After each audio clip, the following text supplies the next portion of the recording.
Si tu investis en bourse et que tu doutes parfois, cette vidéo est pour toi. On dit souvent qu'il faut avoir le cœur bien accroché quand on investit en bourse et tu vas voir que ce n'est pas un mythe. Ici, je documente en toute transparence mon challenge bourse avec un objectif clair, atteindre 1 million d'euros. Pas de promesses, pas de bullshit, juste les chiffres, les décisions et la réalité. Donc on se retrouve ici sur le tableau du challenge, le tableau que vous pouvez télécharger gratuitement en lien dans la vidéo. Aujourd'hui, j'ai fait une petite modif pour vous montrer que la bourse a complètement fait le yo-yo puisque la semaine dernière, j'ai sorti le 6 février une vidéo sur le fait que j'avais perdu 10 000 euros en bourse. Et là, je viens d'en regagner 4 320 en 4 jours. Donc, on voit qu'il faut avoir le cœur bien accroché sur la bourse. Donc, si on regarde par rapport à la dernière vidéo, donc Trading 212, on est à 57 947 euros, soit 1307 euros de plus. DEGIRO 136 655, soit 199 euros de plus. Et le PEA 208 131, soit 2816 euros. Donc, le PEA qui performe ultra bien et Trading 212 aussi, ce qui fait un total à 4322 euros de plus par rapport à la dernière vidéo. On se retrouve au-dessus des 400 000 à 402 733 euros. Ce qui a changé sur ce tableau, je vous ai rajouté les performances de mon PEA depuis 2014. Donc de 2014 à 2021, j'ai pris date. J'ai démarré avec 16 400 euros de dépôt en 2021 et j'ai atteint les 150 000 euros de dépôt en 2024. Et donc aujourd'hui, je suis à un total de 208 131 euros. Ce qu'on peut voir, c'est que ce que je vous avais dit, je voulais pas cacher, ma performance du PEA depuis 2022 à aujourd'hui est en dessous du S&P 500 puisqu'elle est de 6,5% par an. Donc c'est très mauvais puisque le S&P 500 pendant ce temps a fait 12,6%. Je n'ai jamais battu le S&P 500. C'est aujourd'hui mon objectif et donc j'ai modifié un petit peu la stratégie de mon PEA en investissant principalement sur un ETF World et un ETF Nasdaq 100. Donc si on regarde sur Trading 212, le plus intéressant, qu'est-ce qui s'est passé? On peut voir ici que Samsung ça n'a pas bougé, 3i Group ça baisse un peu mais ça bouge pas, on est dans un range. Nvidia ne bouge pas non plus, Arista fait du yo-yo, Broadcom ne bouge pas trop non plus, Visa a un peu monté là cette semaine, depuis un mois elle remonte un tout petit peu par rapport au moment où je l'ai acheté. TUI qui rebaisse, ça fait le yo-yo aussi. Bref, Amazon qui a bien chuté, on a pris un moins 10%. Les minières qui sont remontées puisque l'or est remonté. L'assurance, j'attends un petit peu, j'aimerais bien que ça remonte là. Il faut être patient, Kingsale Capital, j'y crois pas mal. TSMC qui fait une petite progression, voilà, ça bouge.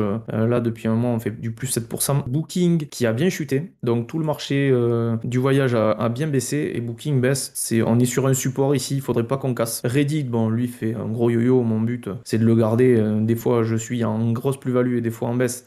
Je le garde parce que je crois profondément en cette société, mais elle est ultra spéculative. Evolution qui a bien chuté, Car Mining qui fait une grosse remontée après une grosse chute, de l'argent, et Adobe qui est à moins 21%, donc on est vraiment sur des gros supports ici.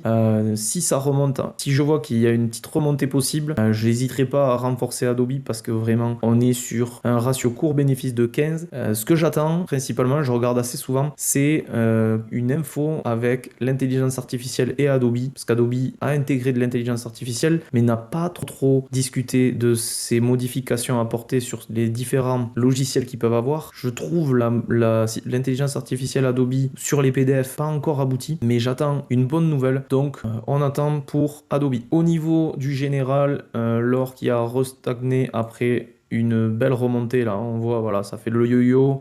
L'argent c'est exactement pareil. L'euro-dollar qui remonte donc depuis une semaine là, l'euro qui a repris des forces. Donc ça c'est cool pour ceux qui sont en euros sur leur PEA. Intéressant, le Japon, ça faisait un moment que j'avais pas regardé. J'avais un ETF Japan Topic sur mon PEA que j'avais acheté vers la période vers 2020 et que j'ai revendu, c'est dommage, en 2024. Et là, ils viennent faire un gros boom après les annonces des douanes, des frais de douane par Trump en mars. Et on vient d'atteindre des plus hauts. Donc il faut regarder parce que sur la globalité, sur les 50 ou 60 ans du Japon, le Japon a sous-performé la bourse et a même stagné pendant 40 ans. Donc là, on a eu une grosse stagnation du Japon et j'ai joué le Japon parce que je me disais, bon, 40 ans quand même, un pays qui est, bon, malheureusement très endetté, mais il est endetté en interne, à l'intérieur de son même pays, et c'est les Japonais qui détiennent la dette, donc intéressant à regarder. Je regarde un petit peu le Japon, le Bitcoin qui s'est cassé la gueule, donc là moi j'ai du Bitcoin depuis très longtemps, mais là vraiment on est sur des gros supports ici, donc si ça pète, ça peut descendre encore plus bas. Le Bitcoin maintenant je commence à avoir l'habitude, j'en ai acheté très tôt, et il faut savoir que c'est extrêmement volatile. Moi je garde ça pour du long terme, j'ai vendu il y a quelques temps la plupart de mes Bitcoins. Voilà pour ce qui est des marchés. Au niveau des gyros, qu'est-ce qu'on voit? On est en négatif ici parce que j'ai acheté du Microsoft, que Microsoft a bien chuté, une action qui pour moi est ultra intéressante, bien chuté parce que les attentes n'étaient pas là, mais pourtant c'est des chiffres qui sont extrêmement intéressants, donc là j'ai renforcé. On est encore sur des supports de début 2025, donc même 2024, et du coup je pense que je vois pas pourquoi Microsoft baisserait encore plus, et donc j'ai renforcé. Une autre boîte qui s'est bien cassé la gueule, c'est Amazon. Je la trouve aussi intéressante ici, là, puisqu'on est sur des valos qui sont autour de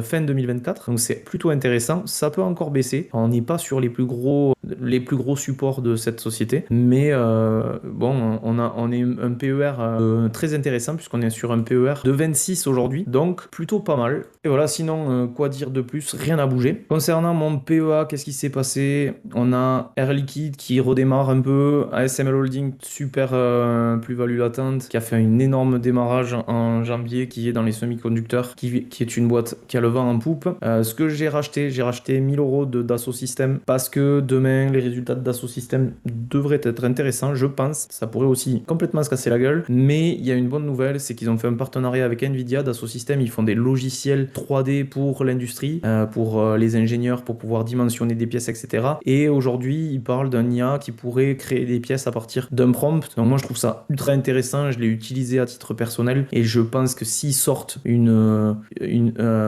s'ils sortent ça avant tout le monde, ils pourraient avoir un gros avantage concurrentiel. GTT qui performe bien avec des bons dividendes, je sais pas si ça continuera, mais en tout cas, pour l'instant, je garde. J'ai acheté vraiment bas. Le luxe, Kekata, on se casse la gueule. Hermès, LVMH, mais bon, c'est du long terme, on garde. L'Oréal qui a fait un bon début d'année.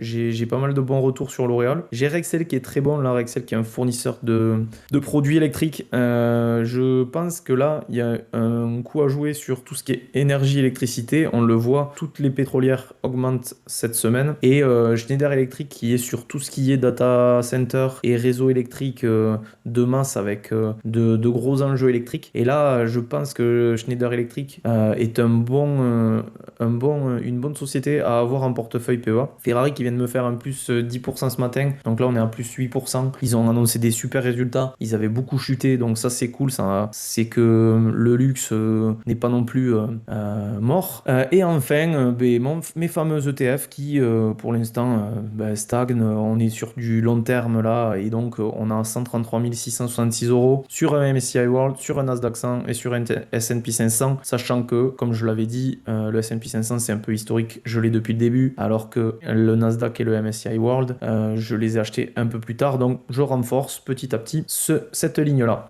Si vous souhaitez que je mette à jour et que je rajoute ici les achats et les ventes sur le PEA, ce que je ferai peut-être une feuille, dites-moi dans les commentaires si ça vous intéresse, une feuille où je détaille les achats et les ventes que je fais sur chaque portefeuille pour que vous l'ayez directement quand vous le souhaitez. J'ai tout mis à jour, vous pouvez le télécharger en description. Pensez à vous abonner et je vous dis à très bientôt. Ciao ciao.